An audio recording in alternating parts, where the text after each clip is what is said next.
Those are my four pitchers: Arrieta, Lynn, Cobb, Jeremy Hellickson, Matt Garza. My closer still remains to be Greg Holland. Nobody has picked him up. And the lineup as it stands right now is Ichiro, Neil Walker, Jonathan Lucroy, Mike Moustakas, Logan Morrison, Joey Bats, Jason Worth, and Eric Ibar. That's the 2018 Jake Robinson free agent players left on the market team. Now, look. I don't think I got to tell you, that lineup changed a lot, right? I mean, crazy deals are going underway. And I finally get to say to you what I've always wanted to say and truly, truly meant it. A lot of things going on in the world of baseball. I mean, it's insane.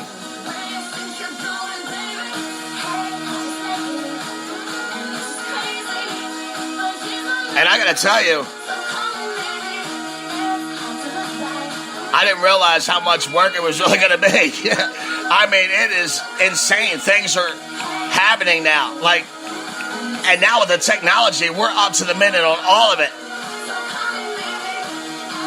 You're listening to Jake Robinson Sports Experience on the Let's Talk Baseball Podcast Network, coming out of Pawleys Island, South Carolina. And I think, it is just so good to be in the saddle and be able to talk about news. All those weeks I spent making chicken salad out of chicken shit.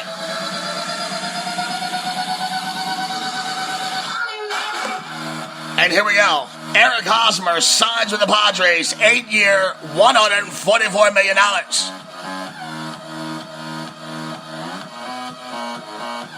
Now, I like this deal. It's front-loaded, heavily front-loaded.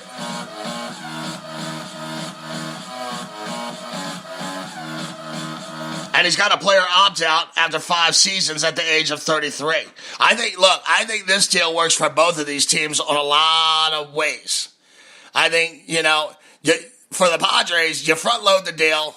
You give him the opt-out, and look, if something happens and these prospects that you have coming up do not quite pan out the way you expect them to, then, you'll be able to deal on a $13 million, contract in Eric Hosmer at that point. Much easier than if you backloaded these deals. And I was saying that, earlier in the podcast, the first or second podcast, I'm telling you, these owners should really look into front-loading these deals. And we saw 2 of them this past week where, both of them, amazingly, are front-loaded. And this one right here, the Eric Hosmer, he's only going to make, $13 million in the final 3 years of that contract. So that's a good thing. That's, wow.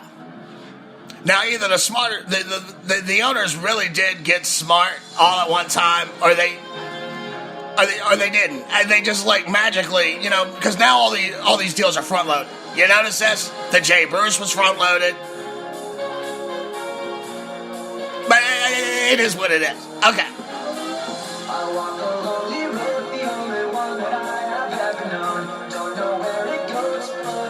Now, I do, in a lot of ways, I feel bad for Ben Muth and all those guys out there that are losing their players. They've lost Lorenzo Cain, Eric Hosmer, and I know it's got to be bittersweet for you, But look at it this way. You saw those guys reach the very pinnacle. And that's more than I'm going to be able to say when I watch Manny Machado leave the Orioles. You got your ring.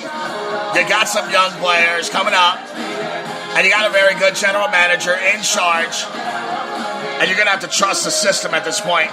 Now, the Royals, they're still on the hook for Alex Gordon and Ian Kennedy. So it's highly unlikely KC would have been able to match Haas's 105 across the first 5 seasons.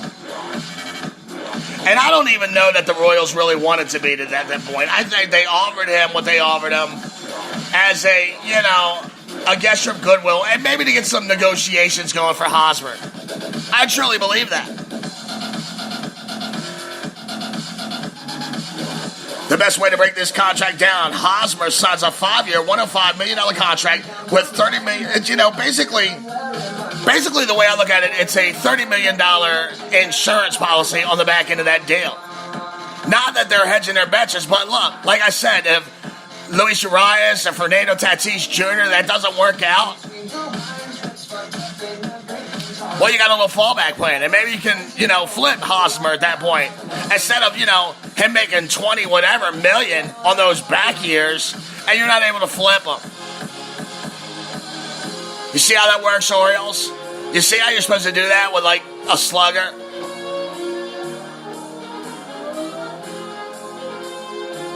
And Hosmer had a career year last year. 4.0 WAR, 25 dogs, 94 ribs, 98 runs, and a slash line of 318, 385, 498. Now, as a result of this move,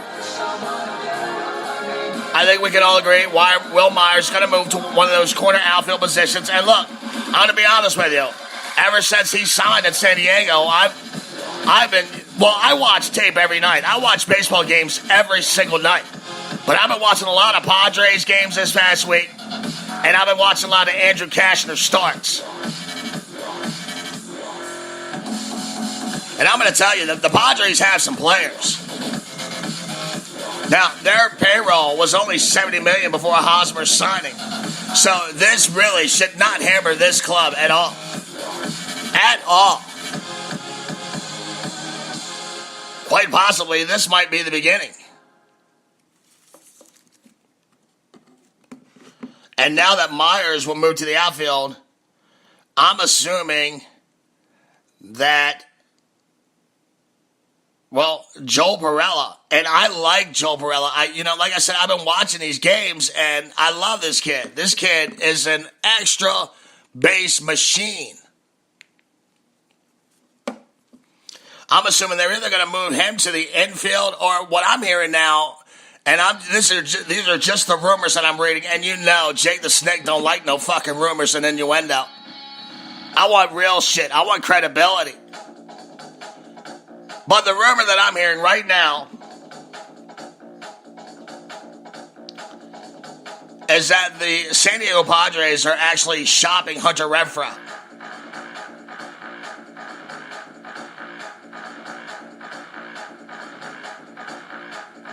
They got a little depth now in that outfield.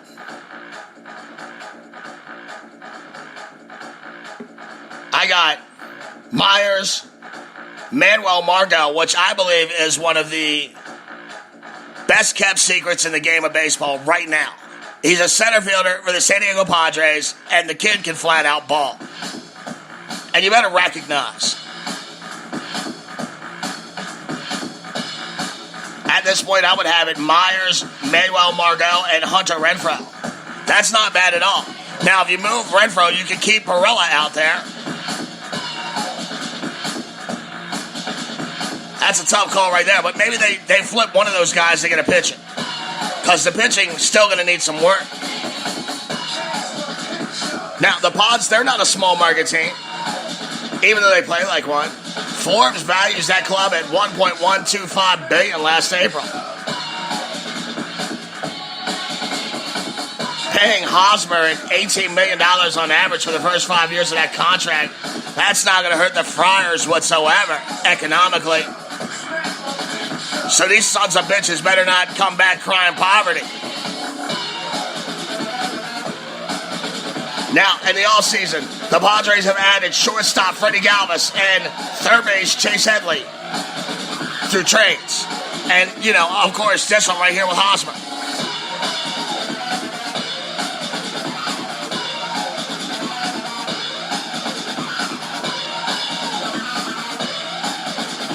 The Padres have an outstanding farm system, ranked number 3 by Baseball America. And, look. The fathers are banking on their loaded farm system paying dividends. And they do have position players. And I told you a couple weeks ago, GM A.J. Preller is getting it done I laughed when they first sent Eric Hosmer to San Diego. I did. I mean, I would love to play in San Diego. Don't get me wrong. That'd be my destination spot every freaking year on the free agent market. I'm telling you that right now. You see the snake on them beaches in San Diego? You kidding me?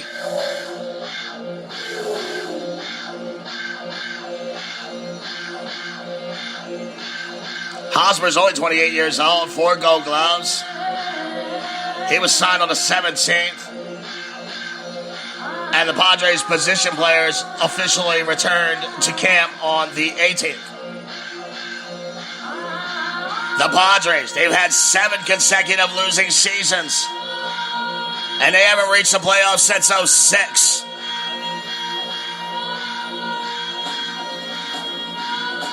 Now, when Hosmer's on his game, he crushes pitches to all fields. He's a plus fielder. And let's not forget 2016 as a Royal All-Star game, Petco Park. Remember?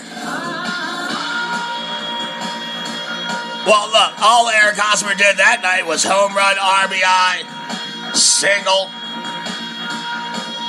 Oh, yeah, and he took home the MVP hardware. Maybe in the back of his mind, he never forgot that. Look, man, I can hit here. He's not your preeminent slugger in the game. He's not your Giancarlo Stanton, He's not going to, just blow you out of the ballpark. He's got opposite field, like moxie. I love Hosmer. I love him. I think the Red Sox really, I just thought he would have been crazy good in Fenway.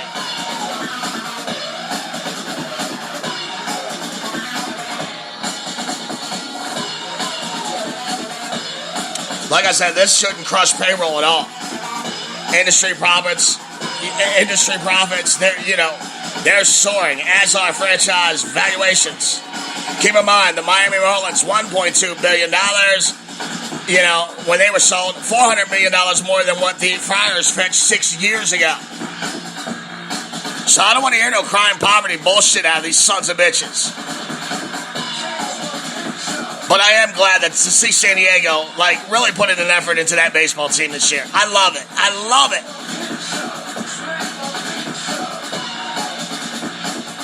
In the past 2 years, GM A.J. Preller has cultivated an elite farm system. I told you about, the Tatis Juniors and the Ariases. They're going to man that middle infield. And now with this young outfield, I mean, this really could be like the Minnesota Twins of the National League next year.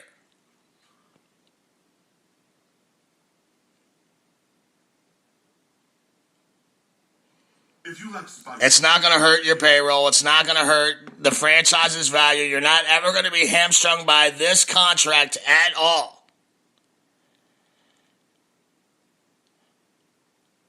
And it should, look, for fans that go to San Diego Padre games who pay these, major league prices to see a minor league team, this should make it a little more palatable for you to, now go and spend some money on the San Diego Padres, right? The owners, the sanctimonious saints that they are. The agents, they're the bad guys, right? So these owners, they charge you, an arm and a leg to go watch the San Diego Padres play, who are a $70 million, team. That's what they're putting out in salary. They don't have no fucking problem, charging you top dollar for that shit, right? And if the Dodgers and the Cubs come to town, they even charge you more. The sweet, sanctimonious, saintly owners. I'm sure that Scott Morris is fucking fun. Get real. Some of you people are deluded. I'm serious.